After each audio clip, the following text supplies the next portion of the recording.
du formidable. Notre thème de ce jour. Par préalable, nous entendons les conditions à remplir avant d'entreprendre ou d'espérer quelque chose. Les conditions. Les préalables, c'est ce qui s'est fait ou qui s'est dit avant une chose. L'adjectif formidable nous renvoie quant à lui à ce qui est extraordinaire, à ce qui est très remarquable, à ce qui est étonnant, surprenant, incroyable, merveilleux, miraculeux, inimaginable, inouï. Quels sont les préalables du formidable? Ce thème choisi pour notre méditation d'aujourd'hui veut, à la lumière des textes du jour, nous enseigner sur les conditions du miracle. Vous voulez l'avènement du miracle, l'avènement du formidable dans votre vie? Oui. Si vous voulez l'avènement du formidable dans votre vie, quels sont les préalables, quelles sont les conditions que vous devez remplir pour qu'il y ait du formidable, du merveilleux dans votre vie? Voilà le thème de ce jour. En effet, l'évangile de ce jour se termine par l'étonnement des foules. Voyant cela, les foules furent saisies de crainte et rendirent gloire à Dieu qui a donné un tel pouvoir aux hommes. Donc, ils voient la guérison de ces paralytiques et les foules sont étonnées, sont saisies de crainte devant la guérison miraculeuse du paralytique de Capharnaüm. Si nous voulons pour nos vies pareille conclusion, il nous faut remplir certaines conditions, certains préalables. D'où notre thème, les préalables du formidable, c'est-à-dire les conditions du miracle, les conditions du merveilleux dans notre vie. La première lecture nous dit que le préalable pour le miracle dans ta vie, c'est la bonne disposition. L'évangile dit que les préalables pour ton miracle, les préalables pour l'avènement du formidable dans ta vie, c'est la foi. La foi comme persévérance. La foi comme victoire sur tous les obstacles. Et le même évangile nous dit que les préalables pour le miracle, c'est le pardon des péchés. Parce que Jésus, avant de guérir ce paralytique, avant tout autre geste de guérison, Jésus lui dit, tes péchés te sont remis. Et après, il fait le miracle. Il le guérit. Il lui dit, prends ta civière et rentre chez toi. Amen. Première lecture, enfin les sacrifices manqués d'Abraham, on l'appelle la ligature d'Isaac. Parce qu'Abraham n'a fait que lier Isaac et l'a placé sur l'autel. Mais Dieu a empêché son sacrifice. Nous lisons beaucoup, nous connaissons l'histoire d'Abraham. Abraham, c'est un vieux, un centenaire à qui Dieu a donné un enfant nommé Isaac. L'homme à qui Dieu a dit, ta postérité sera comme les étoiles du ciel, comme le sable au bord de la mer. Aujourd'hui, nous nous disons, fils et filles d'Abraham. Nous sommes la postérité d'Abraham parce que nous croyons. Abraham, la Bible l'appelle ami de Dieu. C'est ça le miracle. Comment un homme peut-il devenir ami de Dieu? Voilà les miracles dans la vie d'Abraham. Le miracle il a vu Melchisédek. Abraham, Dieu l'a béni. Les anges l'ont visité. Il a discuté avec Dieu. Donc dans sa vie, il y avait le merveilleux, il y avait le formidable. Mais Abraham a marqué le cœur de Dieu par sa bonne disposition. Dans la première lecture, nous l'avons suivi. Il n'avait qu'un fils, le fils de la promesse, Isaac. Dieu lui a dit, par ce fils, je vais faire de toi une grande nation. Mais un jour, Dieu lui dit, ce fils-là, par lequel je vais faire de toi une grande nation, prends-le et sacrifie-le. Offre-le en sacrifice. Prends Isaac, ton fils unique, celui que tu aimes, et va-t'en au pays de Moria, là où tu l'offriras en sacrifice sur l'une des montagnes que je te montrerai. Sans hésiter, sans broncher, sans même poser des questions d'éclaircissement. Abraham obéit à l'Éternel. Abraham obéit à son Dieu. Il était déjà disposé à tuer l'enfant, à l'offrir en sacrifice à Dieu, que Dieu intervint pour arrêter sa main. N'étends pas la main et ne fais rien à l'enfant, car maintenant je sais que tu crains Dieu. Tu ne m'as pas refusé ton fils, ton unique. Genèse 12, 12. Je sais maintenant que tu m'aimes.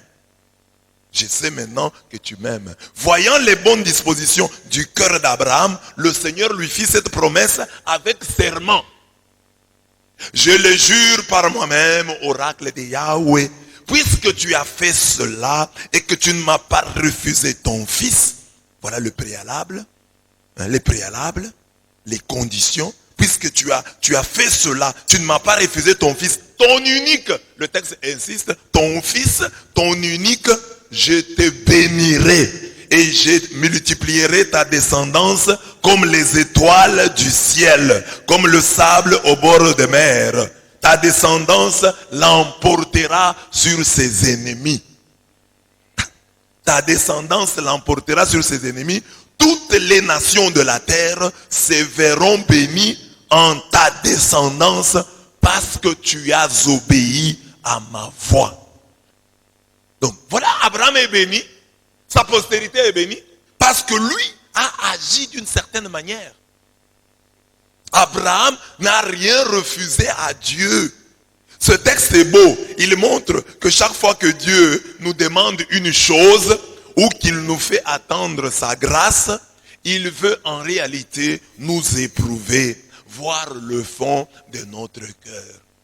Quand Dieu te demande quoi que ce soit, ou qu'il te fasse attendre une grâce, une bénédiction, Dieu veut connaître le fond de ton cœur. C'est un langage, c'est un anthropomorphisme. C'est une manière humaine de parler de Dieu. Parce que Dieu connaît déjà le cœur de chacun de nous. Ils sondent les reins et les cœurs. Mais quand on dit que Dieu veut éprouver, c'est une manière humaine de nous dire que ce qui importe le plus c'est Dieu, c'est ce qu'il y a au fond de ton cœur, tes bonnes dispositions. C'est ça qu'on dit. Hein? L'écrivain sacré, écrivant à la manière des hommes, dit que Dieu veut qu'on nous éprouve pour connaître le fond de notre cœur. Non, ce n'est pas ça. Il ne veut pas connaître, il le connaît déjà. Mais Dieu, à travers ce langage, cette expression, Dieu veut dire, inviter les hommes à soigner leurs intentions. C'est-à-dire, tu viens à l'église, demande-toi, pourquoi est-ce que je suis là? Dans le fond, je suis là pourquoi? Mais pour nous inviter à ça, la Bible dit, sachez que Dieu, quand il vous demande quelque chose, il veut vous éprouver. C'est un test, c'est un examen, c'est une épreuve. Non. Dieu connaît, il sonde les reins et les cœurs, il connaît le fond du cœur de chacun. Mais maintenant il dit, à travers cette histoire, en disant qu'il a éprouvé Abraham, il veut dire, toi qui écoutes cette parole, sache que Dieu connaît les tréfonds de ton cœur. Et c'est ça qu'il veut que tu soignes dans ta vie. Soigne d'abord le fond. Je suis là pourquoi? Est-ce que suis-je là pour Dieu? Est-ce que suis-je capable de le faire pour Dieu? Suis-je capable de l'observer pour Dieu? Qu'est-ce que je refuse à Dieu? Puis-je aussi dire comme Abraham, Dieu, je ne te refuse rien. C'est ce que j'ai dit. Cet anthropomorphisme appliqué au Dieu omniscient est une invitation aux bonnes dispositions devant le Seigneur qui sondent les reins et les cœurs. Jérémie 17, 10. Nous devons être disposés à tout lui donner selon les belles paroles de ce célèbre cantique. Oui, prends tout Seigneur. Oui, prends tout Seigneur. Entre tes mains, j'abandonne tout avec bonheur. Oui, prends tout Seigneur. Oui, prends tout Seigneur. Sans rien garder, je te livre tout avec bonheur. Nous chantons ça parfois sans bien comprendre ce que nous disons. Hein. Je te livre tout avec bonheur. Sans rien garder, je te livre tout avec bonheur. Entre tes mains, j'abandonne tout avec bonheur. Ça ne doit être seulement un chant. Ça doit être les dispositions de ton cœur. Tu es prêt à donner à Dieu. Alors, demandons-nous, nous qui sommes ici, Abraham, Dieu lui a demandé son fils, son unique. Mais toi, tu peux te retrouver ici à l'église, tu as 10 000 francs. Donc, 2 billets de 2 000 francs. Donc, tu as quand même 2 billets de 5 000 francs. Mais tu as du mal. Tu dis, bon, comme j'ai des billets de 5 000 francs, ce sont des grands billets, je ne peux pas donner à Dieu. Alors, tu gardes. Tu as 10 000 francs et tu refuses d'offrir parce qu'il n'y a pas un billet digne de Dieu. De ces 2 billets-là. 5 000 francs, c'est trop grand pour Dieu.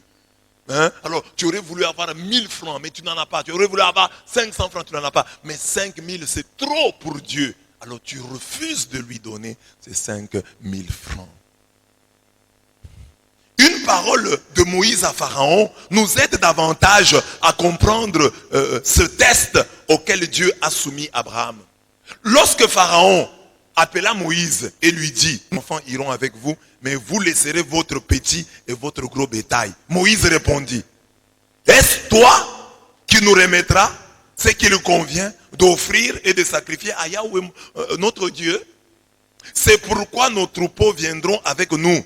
Pas une de nos bêtes ne restera ici. D'ailleurs, nous devrons servir Yahweh, notre Dieu, avec des bêtes de notre troupeau. Et jusqu'à notre arrivée là-bas, nous ne saurons pas exactement ce que nous devrons offrir à Yahweh. Exode 10, 24 à 26. Pharaon dit à Moïse, vous voulez aller où? Parce que le prétexte qu'avançait Moïse, c'était, laisse-nous aller adorer Dieu. Alors lui, il dit, bon voilà. Pharaon dit, bon, vous allez adorer. Il y a eu beaucoup de péripéties. Mais ici, l'étape, c'est à l'étape où Pharaon dit, allez-y, mais laissez vos animaux, laissez vos troupeaux ici. Moïse répond, dit, non, nous ne pouvons pas partir sans nos troupeaux. Parce que nous ne savons pas ce que Dieu nous demandera une fois en sa présence. Nous devons tout amener. Nous sommes disposés quand nous avons tout. Dès que Dieu nous demande, nous donnons. Donc nous amenons toutes nos bêtes, nous amenons tous nos troupeaux devant Dieu. Parce que nous ne savons pas ce qu'il va nous demander une fois en sa présence. Je suis disposé à tout donner. J'amène tout. Si le Seigneur me demande, il va prendre. Je vais dire, oui, prends tout, Seigneur. Prends tout. Prends tout. J'ai tout amené, prends. Je suis disposé. Est-ce que nous, comme chrétiens, sommes-nous bien disposés envers le Seigneur? Avons-nous un esprit bien disposé devant le Seigneur? Quand tu es devant la face de Dieu, tu dis, je suis bien disposé. Quand je dis, oui, prends tout Seigneur, c'est vrai, je ne mens pas. Si Dieu me demande, je vais le lui accorder. Pour Moïse, nous devons nous présenter devant le Seigneur avec tout ce que nous avons, car nous ne savons pas ce qu'il peut nous demander. Revenons sur l'épisode de la ligature d'Isaac, l'auteur de l'épître aux Hébreux note avec justice. Par la foi, Abraham, mis à l'épreuve, a offert Isaac. Et c'est son fils unique qu'il offrait en sacrifice. Lui qui était le dépositaire des promesses. C'est Isaac qui était le dépositaire des promesses. Lui à qui il avait été dit.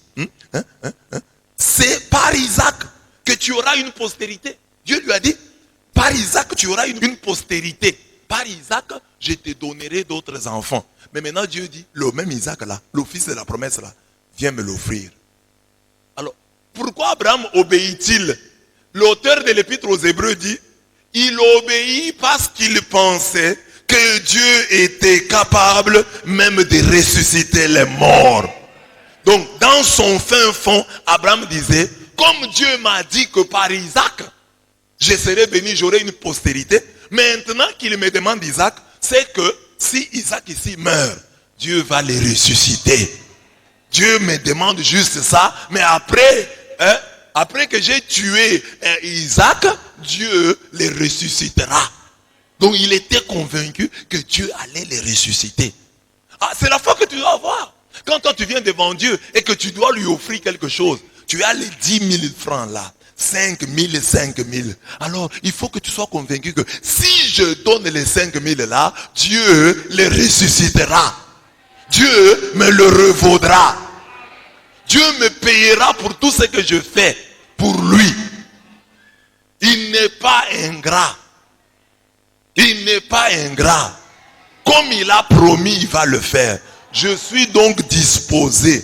Dieu, pensait-il, est capable même de ressusciter les morts. C'est pour cela qu'il recouvra son fils et ce fut un symbole.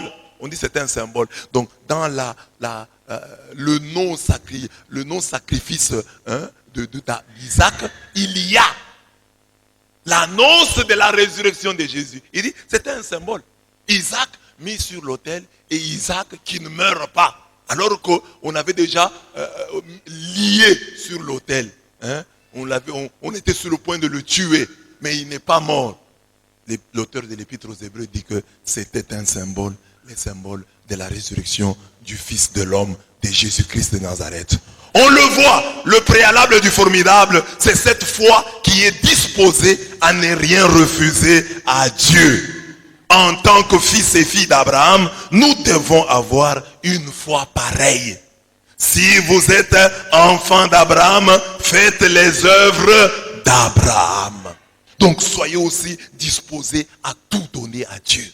Ne chantez pas seulement, oui, prends tout Seigneur, mais que Dieu, du haut du ciel, voyant le fond de votre cœur, dise, ma fille ici, mon fils ici, ne va rien me refuser. Il va me donner tout ce que je veux lui demander.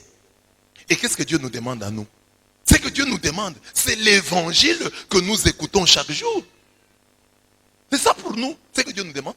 Parce que cet évangile que toi tu écoutes chaque jour, quelqu'un d'autre ne l'écoute pas. Dans les mêmes proportions et dans les mêmes dimensions que toi. Alors cet évangile que tu écoutes, c'est ça que Dieu te demande. Et est-ce que tu le lui donnes? Est-ce que tu obéis à cette parole? Dieu a dit à Abraham, prends ton fils, ton unique, offre-le. Voilà l'évangile, le message de Dieu à Abraham. Toi, le message de Dieu, c'est viens à temps à l'église. Obéis à l'homme de Dieu. Suis ce qu'on te dit. C'est ça que Dieu te demande. Tu veux que Dieu te demande quoi? Que Dieu t'apparaisse en songe et te dise, offre-moi ton armoire. Non? C'est ce message que tu entends. Cette parole de chaque jour qui t'est prêchée. Et toi, tu trouves que ce que j'ai dit là, c'est logique, c'est biblique. C'est ce que Dieu te demande. Parce que je ne t'ai pas demandé d'entrer dans la sorcellerie. Je n'ai pas demandé d'aller voler. Je te demande juste d'aimer Dieu par-dessus tout et de le lui montrer. De le lui montrer. De ne pas servir le Seigneur avec négligence. D'être sérieux avec Dieu afin qu'il soit sérieux avec toi. Sois sérieux avec Dieu et il sera sérieux avec toi. Beaucoup de gens se plaignent. Oh, des années, je prie, je ne vois rien. Est-ce que tu es sérieux avec Dieu? Est-ce que tu es sérieux avec Dieu pour que Dieu soit sérieux avec toi? Tu le sers, vaille que vaille, comme bon te semble. Et tu veux que Dieu soit sérieux avec toi. Dieu aussi, si vous êtes fidèle, je serai fidèle. À celui qui a, je donnerai. Tu as quoi? Tu n'as rien. Donc, la parole que tu entends chaque jour, voilà ce que Dieu te demande. Voilà Dieu s'adressant à toi comme il s'est autrefois adressé à Abraham, ton père dans la foi. Oui, prends tout, Seigneur. Nous allons chanter. Dire à Dieu, oui, prends tout, Seigneur, aujourd'hui.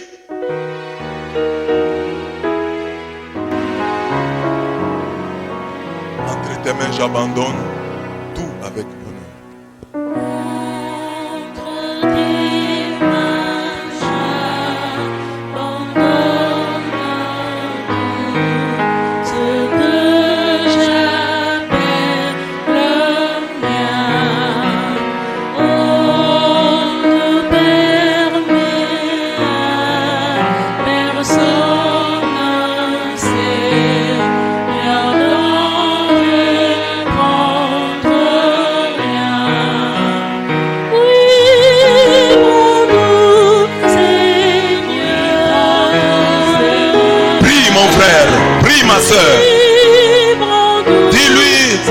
je chante, mais mon cœur n'est pas assez disposé pour tout te donner.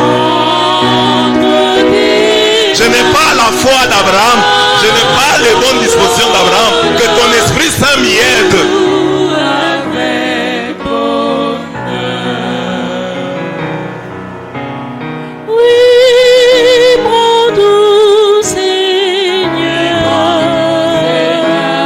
Je t'ai donné, je le reprends. Je t'ai donné par la porte, je reprends par la fenêtre. Ou je t'ai donné par la fenêtre, je reprends par la porte. Abraham était disposé, Moïse était bien disposé à tout donner. Nous allons tout amener. Nous ne savons pas ce que Dieu va nous demander. Nous amenons tout ce que nous avons. Parce que nous ne savons pas ce que Dieu va nous demander. Nous sommes disposés à lui donner tout ce qu'il va nous donner.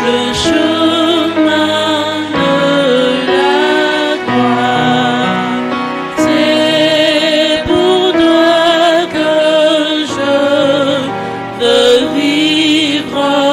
Je connais, j'aime ta voix.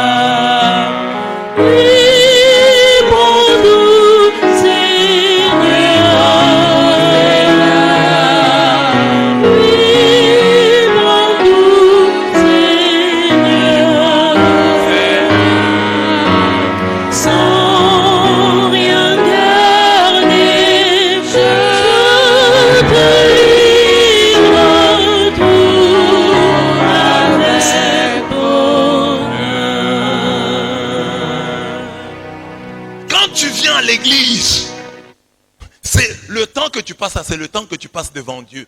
Alors tu dois prendre des dispositions pour être en sa présence. Oh, j'étais distrait pendant l'enseignement. Oh, j'étais distrait pendant la prière. Oh, je n'ai pas bien prié pendant la... Toi, tu étais venu pour blaguer? Tu étais venu pour blaguer? Sois concentré quand tu es à l'église. Et que Dieu du haut du ciel voit que tu es concentré. Et tu peux avoir quelques secondes de distraction, mais au moins que du haut du ciel, Dieu voit que tu avais le désir de rester concentré, de ne rien rater. C'est ça que j'ai dit ici. Quelqu'un qui est venu à l'église, qui ne veut rien rater, il sort, il va dehors, il fait 2 minutes là, il rentre sans manifestement, vous voyez qu'il n'avait rien à faire. Il est sorti pour rien. Il voulait sortir pour rien ou il est sorti pour rien. Même ce que nous donnons à Dieu là, nous avons du mal à le lui donner vraiment. Parce que tu as quitté chez toi à la maison. Tu as dit, je donne, Seigneur, je te donne mon temps. Je vais rester à la prière. Mais tu es à la prière et tout le temps, hein, ton corps est là, ton esprit est ailleurs. Tu as donné quoi? Oui, prends tout. La foi comme préalable du formidable. Dans l'évangile, Matthieu est bref, mais Marc et Luc disent que c'est 4 personnes qui ont amené ce paralytique. Ils l'ont amené. Ils arrivent. Certainement que la porte était fermée.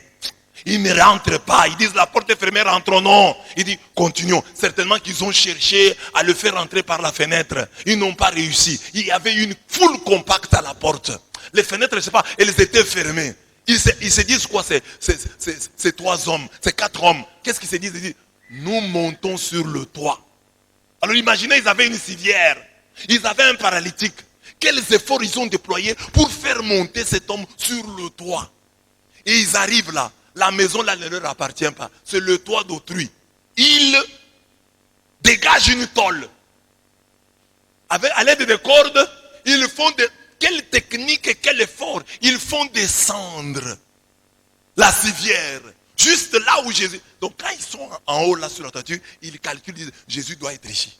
Donc ils calculent, il doit être là. Alors il faut qu'on descende le monsieur juste devant Jésus. Ce monsieur-là, il leur avait fait quoi? Pour qu'il se fasse, il s'impose tant de sacrifices pour sa guérison. La porte fermée, il pouvait rentrer, il pouvait lui dire, mon frère, tu vois, on était bienvenus, on était bien intentionnés pour t'aider, mais regarde la foule, quel embouteillage, on entrera ici quand? La porte est fermée, rentrons. Ils n'ont pas dit ça. Les fenêtres sont fermées, rentrons, ils n'ont pas dit ça. Ils sont montés sur la toiture. Ils ont enlevé la tôle d'autrui. Ils ont fait descendre le malade. Juste là où Jésus était. Et quand Jésus voit les malades, Jésus dit, tes péchés te sont remis. Là, c'est le troisième point dont je parle. Nous venons chez Dieu. Ici, c'est l'initiative qui vient de Jésus, Jésus qui pardonne.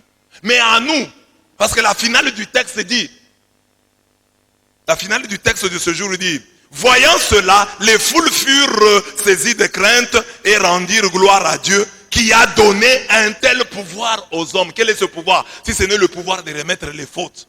Parce que c'est par là que Jésus commence. Ce pouvoir qui a été remis en Jean 20. Jean 20, 22 à 23. Recevez l'Esprit Saint. Ceux à qui vous remettrez les péchés, ils leur seront remis. Ceux à qui vous les retiendrez, ils leur seront retenus. Voilà ce que Dieu vous demande. Dieu vous demande, parce que prends tout Seigneur. Dieu dit, venez avec vos péchés. Nous refusons avec les péchés. Venez vous confesser, nous refusons. Très peu se confessent. Mais ils veulent les miracles dans leur vie. Oh, je veux le formidable dans ma vie. Le préalable, Jésus, avant de guérir cet homme, dit, d'abord, tes péchés te sont remis.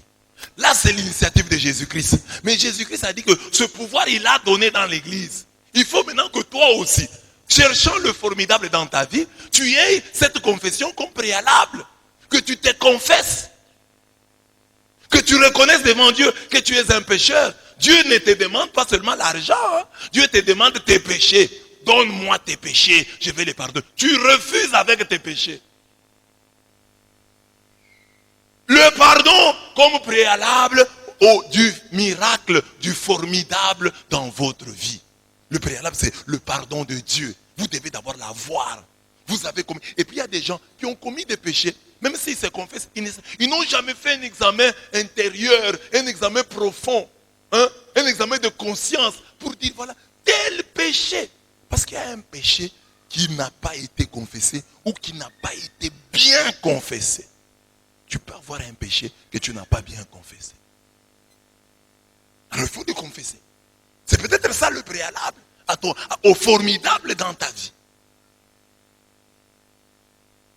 Le pardon. Si mon peuple sur qui est invoqué mon nom s'humilie, prie et cherche ma face, s'il se détourne de ses mauvaises voies, je l'exaucerai des cieux, je lui pardonnerai son péché et je guérirai son pays. Voilà. Il faut s'humilier. Il faut que la confession que tu fais soit une humiliation. Parce que quand tu as une confession où tu n'as que de bons péchés, oh prêtre de Dieu, bon, j'ai été distrait à la messe, je n'ai pas bien prié. Parce qu'habituellement, prêtre de Dieu, je profite de l'occasion pour t'informer, habituellement, je prie 25 fois par jour. Alors, cette semaine, j'ai prié seulement 24 fois. Que Dieu me pardonne. Tu vois? En étalant ton péché, tu es en réalité en train d'étaler ta sainteté. Tu es venu confesser auprès du prêtre ta sainteté. Au prêtre de Dieu. J'ai généralement l'habitude d'aider les pauvres. Mais ça fait 3 heures, je ne les ai pas aidés. Que Dieu me pardonne. C'est-à-dire que je les aide à chaque heure. Alors maintenant, là, j'ai fait 3 heures sans les aider. Que Dieu me pardonne. Confesser les péchés. Quand tu confesses les péchés, tu fuis la malédiction d'Isaïe 5, 20. Quelle est cette malédiction? Malheur à ceux qui appellent le mal bien et le bien mal, qui font des ténèbres la lumière et de la lumière les ténèbres, qui font de la mer le doux et du doux la mer. Il y a un malheur, ils sont maudits.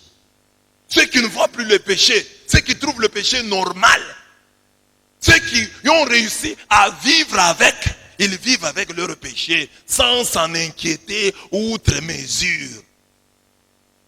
Qu'est-ce que Dieu te demande? Confesse tes péchés. Ici, le monsieur là vient. On l'a amené pour la guérison. Jésus dit, avant toute guérison, reçois d'abord le pardon de tes péchés. Sois d'abord pardonné. Que tes péchés te soient remis. Et aujourd'hui, Dieu nous a montré la voie. La voie, c'est la confession. Une confession sincère. Pas des confessions, des façades, comme j'ai dit là. Les grands péchés, tu vas les confesser ailleurs. Chez les prêtres, ton curé, tu confesses les petits bons péchés. Alors, ces hommes amènent le malade auprès de Jésus. Jésus dit, tes péchés te sont remis. Préalable. Mais avant ça, ils avaient, on dit, voyant leur foi. Jésus dit, tes péchés, mon enfant, tes péchés te sont remis. Il a vu la foi de qui? Des intercesseurs.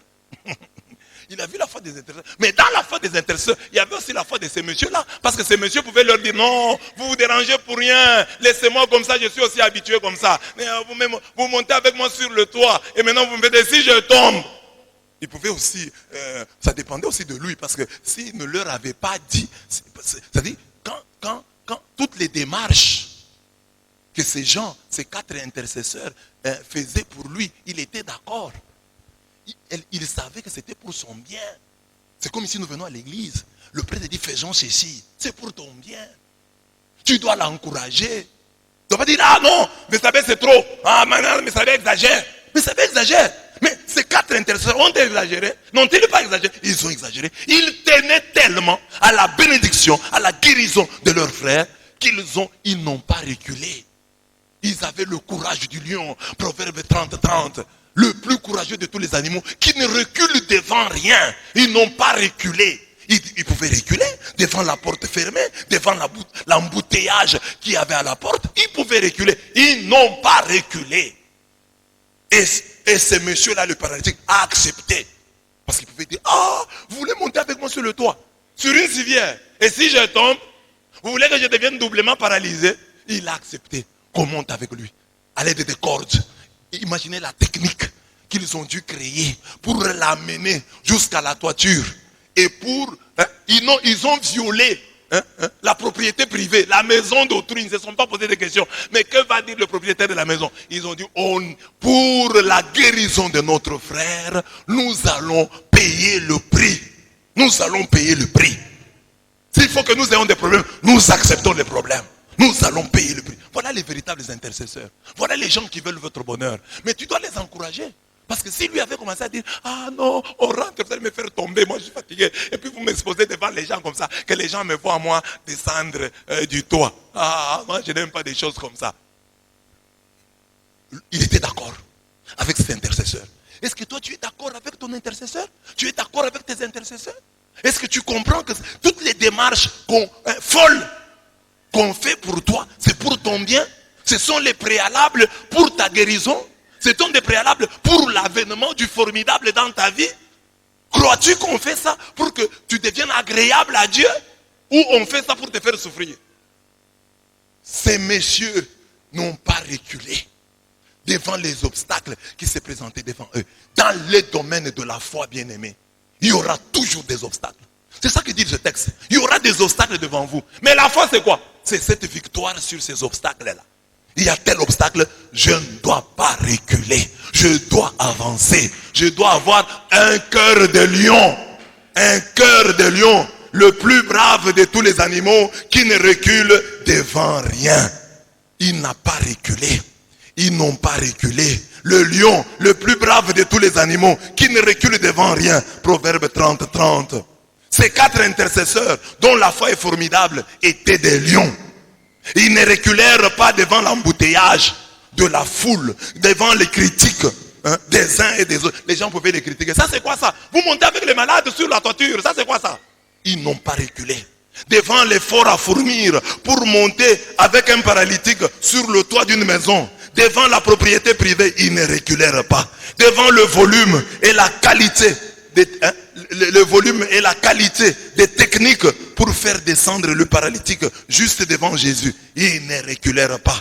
Devant les questions du genre, et si après Jésus ne le guérit pas, ils ne reculèrent pas. Devant le fatalisme et le défaitisme qui pouvaient les tenter, ils ne reculèrent pas. Ils ne reculèrent devant aucun obstacle. Dieu cherche des lions pour émerveiller le monde. Et ces lions doivent d'abord faire leur preuve dans l'intercession. C'est après avoir intercédé pour ses amis que Job fut restauré. Job 42, 8, 10. C'est en conjuguant le verbe biazo. s'efforcer, lutter, que l'on montre à Dieu sa foi. Le verbe biazo.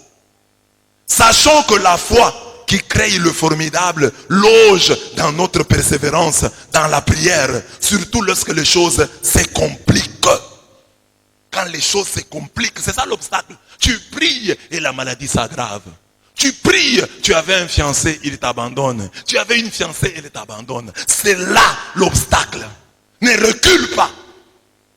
Ne revois pas à la baisse ta prière parce que tu as rencontré un obstacle. Tu demandes une grâce, tu vois des événements qui viennent te perturber, qui peuvent te décourager. Ne te décourage pas. Avance. La porte est fermée, monte sur la toiture. Enlève la tôle et fais descendre ta prière. Là où Jésus se trouve, ne te décourage pas. Oh non, qu'est-ce que... Au grand mot, les grands remèdes. L'homme devient grand lorsqu'il se mesure à l'obstacle. Les miracles de Dieu vont partout où la détermination de l'homme est grande. Dieu te regarde. Est-ce que tu es déterminé? Est-ce que tu es déterminé? Moi, je vais comme ça, dans ce sens. Toi, tu vas dans l'autre sens. Et tu me dis, Abbé Blaise, transporte-moi. Non, tu n'as pas l'intention. Quand quelqu'un veut qu'on le transporte, Abbé Blaise, veuillez me transporter, s'il vous plaît, s'il vous plaît. Sois sérieux avec Dieu et Dieu sera sérieux avec toi. Le chrétien, lorsqu'il ne voit rien, comme Isaac, parce que dans la première lecture, Isaac ne voit rien. Il ne voit pas l'animal pour l'Holocauste. Et il demande à son père, mais papa, je ne vois rien. Il n'y a pas d'animal pour l'Holocauste. Il ne voit rien. Quand le chrétien ne voit rien comme Isaac, il doit répondre comme Abraham. Dieu pourvoira. Quand tu ne vois rien, comme Isaac, parle comme Abraham. Dieu pourvoira. À la montagne, Dieu pourvoira. Je ne sais pas quand Dieu va le faire. Je ne sais pas comment il va le faire. Mais j'ai une certitude dans le cœur qu'il le fera. Quand? Je ne sais pas. Comment? Je ne sais pas. Mais une fois me dit qu'il le fera. C'est ça, Dieu pourvoira. Il le fera. Quand? Je ne sais pas. Comment? Je ne sais pas. Mais je sais une chose, il le fera. Dieu pourvoira. C'est ça qu'il dit. Je crois que Dieu va peut-être... l'animal là c'était lui. C'était lui, Isaac. L'animal, où est l'animal? Papa n'a pas voulu lui dire c'est toi. Mais il a dit, Dieu pourvoira. C'est peut-être toi, mais tu vas ressusciter. Peut-être il y aura un animal. Et qu'est-ce qu'il y a eu? Le texte ici de la lecture s'est arrêté. Après, quand Dieu lui dit, ne tue pas Isaac. Il a ouvert l'œil, il a vu un animal. Il a vu l'animal là-bas. On ne dit pas que l'animal est venu. Il a vu, donc l'animal était là. Mais lui ne voyait pas. L'animal était déjà là. Dieu avait déjà pourvu à l'animal. Dieu avait déjà pourvu à l'agneau. Mais les yeux d'Abraham ne voyaient pas. Parce qu'on n'a pas dit que l'animal est arrivé. On dit que lui a vu l'animal. Bloqué, retenu là-bas par les cornes. L'animal ne savait pas fuir. Ton animal est là. Ta bénédiction est là. Elle est déjà retenue. Elle ne va pas fuir. Elle est là. Mais il y a un moment où Dieu va ouvrir ton œil et tu le verras. Tu verras cette bénédiction. Elle est déjà là. Elle est déjà là. Ce n'est pas qu'elle vienne, elle est là. Dieu pourvoira. Oh, Dieu avait déjà pourvu et lui ne savait pas.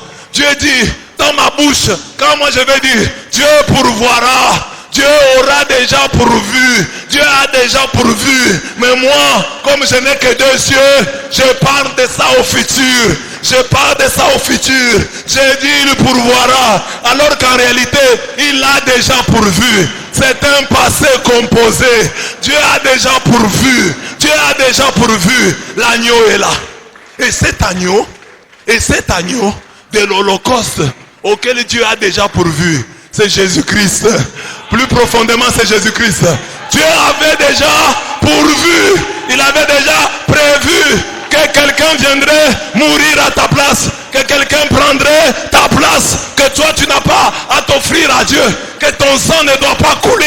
Le sang de Jésus a déjà coulé. Toi, prends les choses dans la facilité. Toi, ramasse, sois en dessous de l'arbre pour ramasser les fruits. L'arbre qui s'appelle le croix, les fruits tombent, ramasse. Dis à Dieu, Jésus a tout fait pour moi. Moi, je viens ici pour ramasser. Mon travail, c'est un ramassage. Mes études, c'est un ramassage. Tout ce que je fais, c'est ramassage. Mon mariage, c'est ramassage. Moi, Jésus a tout fait. L'arbre, les fruits tombent de l'arbre. Je suis en dessous de l'arbre de la croix. Et je ramasse la grâce. Je ramasse la bénédiction.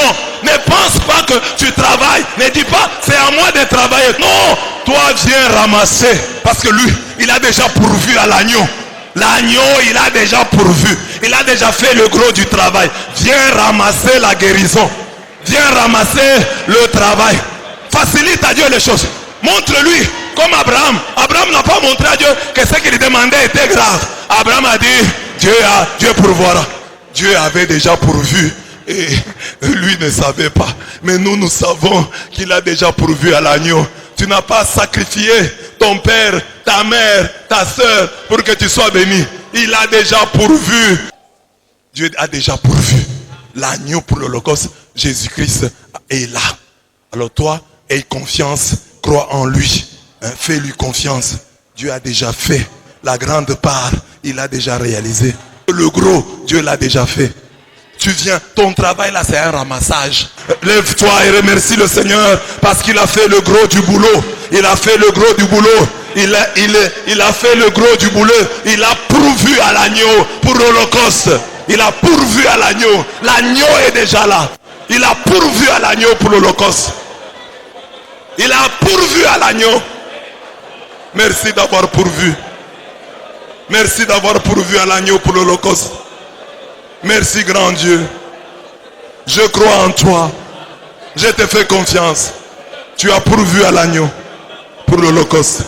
Que ton nom soit béni. Que ton nom soit glorifié.